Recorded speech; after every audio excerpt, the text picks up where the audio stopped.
IPL 2025 का mega auction सभी teams के लिए इक्वली फेयरली रहा, जहां पर सभी टीम्स ने स्ट्रॉन्ग कोर बनाया, फॉरेन प्लेयर्स पिक करे। बट कुछ टीम्स हैं जिनके साथ शायद से थोड़ा सा अनफेयर हुआ है। बट अगर आपने मेरी लास्ट वीडियो देखी है जहां पे मैंने Mumbai Indians, Chennai super Kings और रॉयल चैलेंजर्स बैंगलोर के बारे में बताया कि कैसे उनकी मैनेजमेंट किस प्लेयर के पीछे भाग रही थी, बिडिंग वॉर्स हुई थी, क्या इनकी स्ट्रैटेजिक प्लानिंग रही, क्या इनकी ड्रीम टीम दिखने वाली है आईपीएल 2025 में, वैसे ही मैं आज ऑल्सो 3 टीम्स कवर करने की कोशिश करूंगा, जहां पे मैं Kolkata night Riders, Rajasthan Royals और दिल्ली कैपिटल्स के बारे में बात करूंगा। उनकी ड्रीम टीम बताऊंगा, स्ट्रैटेजिक प्लानिंग बताऊंगा, क्या बिडिंग वॉर्स रही, क्या प्लानिंग रही, क्या एग्जीक्यूशन रहा। तो अगर आप इन 3 टीम्स के फैन हैं तो इस वीडियो को एंड तक जरूर देखना, इस चैनल को सब्सक्राइब करना बिल्कुल मत भूलना, क्योंकि ऐसी आईपीएल से रिलेटेड वीडियोस, क्रिकेट से रिलेटेड वीडियोस और स्पोर्ट्स से रिलेटेड वीडियोस इस चैनल पे आपको मिलती रहेंगी। तो अगर आप हार्ड कोर सपोर्टर्स हो कोलकाता नाइट राइडर्स के, दिल्ली कैपिटल्स के, राजस्थान रॉयल्स के लिए, तो इस वीडियो को एंड तक देखना और अपने expert comments, expert opinions, dream teams comment जरूर करके बताना। तो शुरुआत करते हैं कोलकाता नाइट राइडर्स के लिए। जैसे मैंने इस वीडियो की शुरुआत में बोला कि कुछ टीम्स हैं जिनके साथ शायद से थोड़ा सा अनफेयर जरूर हुआ है इस मेगा ऑक्शन में, उसमें से एक टीम कोलकाता नाइट राइडर्स जरूर है, क्योंकि इन्होंने कुछ ना कुछ डिसीजंस शायद से इंपल्सिव ले लिए। कहीं ना कहीं इनकी एग्जीक्यूशन जो स्ट्रैटेजी वो गलत प्रूव हुई, क्योंकि अब सभी आईपीएल ऑक्शन के बाद ये बात उठा रहे हैं कि KKR has got the wrong Iyer. Venkatesh Iyer पे 23.75 करोड़ रुपीस खर्च करना शायद से एक डिसीजन फेयर नहीं रहता। ऑल्दो वेंकटेश अय्यर बहुत अच्छे प्लेयर हैं, बहुत अच्छे ऑलराउंडर हैं,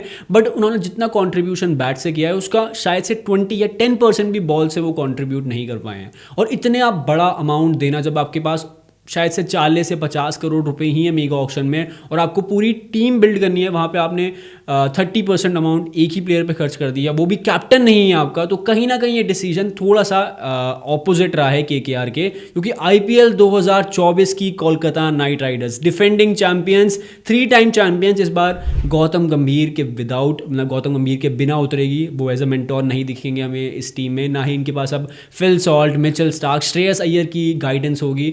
तो कहीं ना कहीं कोलकाता नाइट राइडर्स के लिए 2024 का रेप्लिका करना 2025 में बहुत कुछ डिमांड करेगा, क्योंकि इनके पास ना ही अब एक कैप्टनसी मटेरियल है, ना ही इनकी बॉलिंग वो स्ट्रॉन्ग दिख रही है जो इनकी पहले दिखा करती थी 2024 में।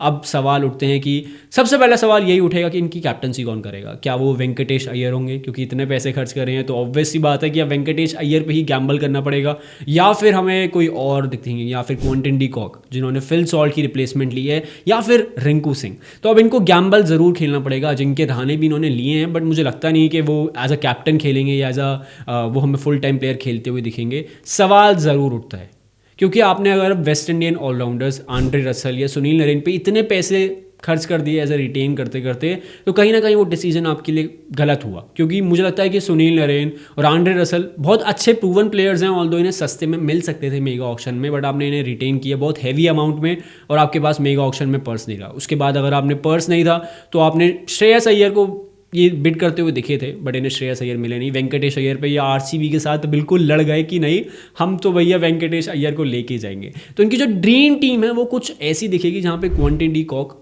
के साथ हमें वेंकटेश अय्यर ही ओपन करते हुए दिखेंगे, सुनील नरेन नहीं दिखने वाले। नंबर 3 पे रघुवंशी दिखेंगे, नंबर 4 पे रमनदीप सिंह क्योंकि अब नीतीश राणा नहीं है, नंबर 5 पे रिंकू सिंह, नंबर 6 पे आंड्रे रसल, नंबर 7 पे सुनील नरेन, नंबर 8 पे हर्षित राणा, नंबर 9 पे वैभव अरोड़ा, नंबर 10 पे एनरिक नौकी और नंबर 11 पे वरुण चक्रवर्ती। कहीं ना कहीं अगर देखिए थोड़े बहुत इनके पास जो मिडिल ओवर्स में बैटर्स हैं, मिडिल ऑर्डर में जो बैटर्स हैं वो काफ़ी हैवी हैं।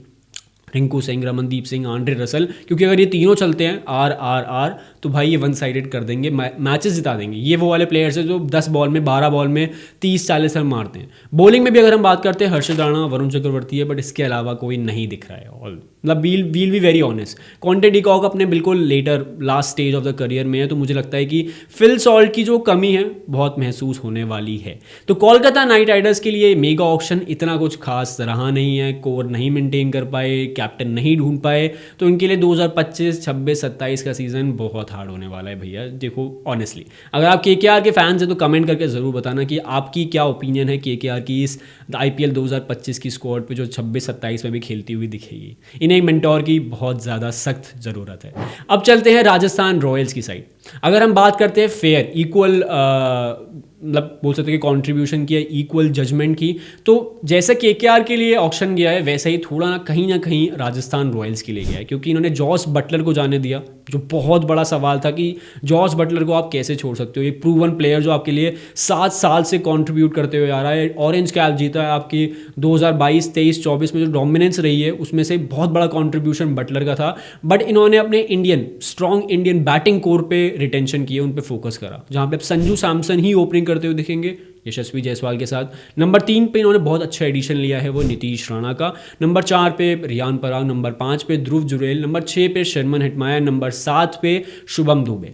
अब सवाल उठेगा इनकी बॉलिंग पर, जहाँ पे मुझे लगता है कि 2022 में जो ये फाइनल खेले थे, 23 में इनका डोमिनेंस रहा, 24 में भी ये प्लेऑफ्स में क्वालिफाई करे थे, उसका स्ट्रॉन्ग रीजन था इनकी बॉलिंग, जहाँ पे युजवेंद्र चहल थे, रविचंद्रन अश्विन थे, ट्रेंट बोल्ट थे, संदीप शर्मा थे।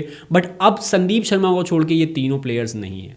इन्होंने ऑल्दो इनकी रिप्लेसमेंट ढूंढने की कोशिश करी, हसरंगा इन्हें मिले, तीक्ष्णा इन्हें मिले, जोफ्रा आर्चर मिले, बट जो ट्रेंट बोल्ट आपको दे सकते हैं वो जोफ्रा आर्चर नहीं दे सकते, जो आपको युजवेंद्र चहल दे सकते हैं वो हसरंगा नहीं दे सकते, जो आपको रविचंद्रन अश्विन दे सकते हैं वो तीक्ष्णा नहीं दे सकते। रिप्लेसमेंट ज़रूर ढूंढने की कोशिश करी, बट मुझे लगता है कि रिप्लेसमेंट भी खराब ही गई है, क्योंकि आरसीबी ने भी सेम चीज़ करी थी, जहाँ पे वो युजवेंद्र चहल को छोड़ के हसरंगा को लेके आए थे एक ऑक्शन में, 21 का ऑक्शन था या 22 का ऑक्शन था, 10.5 करोड़ में, और वो बहुत खराब डिसीजन गया था। वैसे ही सिमिलरली मुझे लगता है कि रॉयल चैलेंजर्स बैंगलोर के लिए और राजस्थान रॉयल्स के लिए ये थोड़ा सा डिसीजन खराब ही रहा है। शायद से मुझे लगता है कि Yuzvendra Chahal could have been retained and could have got much more higher prices, but Yuzvendra Chahal को 18 करोड़ रुपए मिले हैं, जो शायद थोड़े से ज़्यादा हैं अगर हम उनकी बात करते हैं। बट इसको अलावा अगर हम छोड़े, राजस्थान रॉयल्स की टीम जो मुझे लगता है कि 22, 23, 24 में थी, वो नहीं बन पाई है बिल्कुल भी। Will be very honest with that. Dream team मैंने बिल्ड करी दी है, बट आप भी अगर राजस्थान के फैंस हैं तो आप मुझे कमेंट करके बताना कि बटलर को जाने दिया, युजवेंद्र चहल को जाने दिया, रविचंद्रन अश्विन को जाने दिया, ये क्या डिसीजन अच्छा था या खराब था। अब चलते हैं one of the best teams, one of the best जिनका ऑक्शन गया है 2024-25 का, वो है दिल्ली कैपिटल्स। क्योंकि अगर आप किसी भी क्रिकेट एक्सपर्ट से बात करोगे, एनालिस्ट से बात करोगे, सबसे हाई रेट दिल्ली कैपिटल्स को किया गया है, क्योंकि इनके मैनेजमेंट, इनके ओनर बहुत स्ट्रैटेजिक प्लानिंग करके ऑक्शन में आते हैं। इन्होंने कुछ प्लेयर्स के प्राइसेस हाई करे, जिससे इन्हें जो दूसरे प्लेयर्स हैं वो सस्ते में मिल जाएं, और इन्होंने बहुत स्ट्रॉन्ग टीम बिल्ड कर ली। अगर केएल राहुल आपको 14 करोड़ रुपए में मिल रहा है, भाई बहुत अच्छा डील है। और अगर आपको मिचेल स्टार्क 11.5 करोड़ रुपए में मिल रहे हैं, बहुत अच्छी डील है। इन्होंने लाइक टू लाइक रिप्लेसमेंट ढूंढने की कोशिश करी। अगर इनके पास खलील अहमद गए तो इन्होंने टी नटराजन को लिया, ईशांत शर्मा गए तो मोहित शर्मा को ले लिया, और वो मिडिल ओवर्स में जो इनको कॉन्ट्रीब्यूशन चाहिए था हैरी ब्रूक्स की साइड से, वो इन्हें मिलेगा। ट्रिस्टन स्टब्स हैं, अक्षर पटेल है, कुलदीप यादव है, तो ये टीम बहुत स्ट्रांग लग रही है। 9 करोड़ रुपए पे इन्होंने जेएफएम पे खर्च करा, जो 5 करोड़ के प्लेयर थे इनके पहले वाले ऑक्शन में। भाई बहुत स्ट्रैटेजिक प्लानिंग रही। ऋषभ पंत के लिए इन्होंने बहुत बिडिंग करी, 20 करोड़ तक गए, आरटीएम तक का सवाल आ गया था, बट इन्होंने ऋषभ पंत को जाने दिया। श्रेयस अय्यर पे इन्होंने काफ़ी बिड करा, क्योंकि ये श्रेयस अय्यर को चाहते थे कि वो मिल जाए, कैप्टन बन जाए, बट श्रेयस अय्यर भी चले गए इनके हाथ से। बट केएल राहुल बहुत सिस्टमैटिकली इन्हें 14 करोड़ रुपए में मिल गए, जो एक फेयर डील थी। कहीं ना कहीं सवाल उठ रहे थे कि केएल राहुल आरसीबी में जाएंगे, बट दिल्ली कैपिटल्स इन्होंने छोड़ा नहीं। तो अब जो उनकी टीम रहेगी वो कुछ ऐसी रहेगी, जो ड्रीम टीम रहेगी। केएल राहुल के साथ हमें ओपनिंग करते हुए दिखेंगे जेएफएम, नंबर 3 पे अभिषेक पुरेल, नंबर 4 पे Harry Brooks, number 5 pay stubs, number 6 पे अक्षर पटेल, नंबर 7 पे मुझे लगता है कि ये आशुतोष शर्मा को खिलाएंगे, जो एक अच्छी डील है। नंबर 8 पे फिर इनकी बॉलिंग स्टार्ट हो जाएगी, जहां पे हमें स्टार्क दिखेंगे, मुकेश कुमार दिखेंगे, मोहित शर्मा देख सकते हैं, कुलदीप यादव देख सकते हैं। तो एक बहुत स्ट्रॉन्ग टीम है, बहुत अच्छी टीम है। अगर हम मुंबई इंडियंस को हाईली रेट करते हैं मेगा ऑक्शन के बेसिस पे, तो दिल्ली कैपिटल्स ने भी डिसअपॉइंट बिल्कुल भी नहीं किया है ऑनेस्टली।